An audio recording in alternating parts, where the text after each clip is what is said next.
எங்க சூலூர் சட்டமன்ற தொகுதி எவ்வளவு ஏக்கர்ல தக்காளி சாகுபடி பண்றாங்க? 2000 ஏக்கர் பண்றாங்க.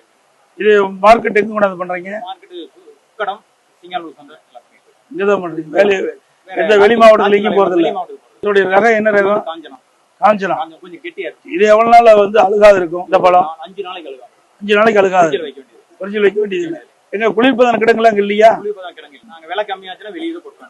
மைய பகுதி தான் இருக்கு.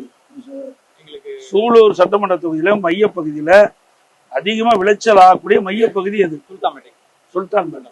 அங்க ஒரு குளிர்பதன கிடங்கு வச்சா அங்க இருக்கிற விவசாயிகள், இந்த தக்காளி சாகுபடி செய்யற விவசாயிகள் விளைவீட்டு வந்து பாதுகாக்கலாம்.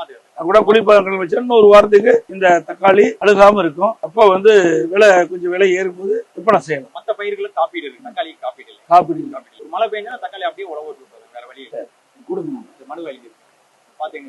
இப்போ ஒரு கிலோ என்ன விலைக்கு விற்குது? 20 ரூபாய்க்கு விற்குது. ஒரு கிலோ 20 ரூபாய்க்கு விற்குது. ஒரு ஏக்கர்ல ஒரு ஆண்டுக்கு தக்காளியுடைய விளைச்சல் எவ்வளவு இருக்கும்? ஒரு ஆண்டு வர 3 மாசம் தக்காளி 3 மாசத்துக்கு விளைச்சல் இருக்கும். வந்து 40 பெட்டி, இந்த மாதிரி 40 பெட்டி. ஆப்பிள் ஒரு பெட்டி எத்தனை கிலோ? 15 கிலோ. ஒரு நாள் விட்டு ஒரு நாளைக்கு 600 கிலோ இருக்கு. தக்காளி நாத்துக்கு தக்காளி வந்து நம்முடைய பலனுக்கு எப்போ ஒரு 3 மாசம் 3 மாசம் கழிச்சு இந்த மாசம் தான் காய்க்கும். ஒரு நாத்து நெட்டு இங்கே வர 10 ரூபா நாத்துக்கு ரேட். சரி.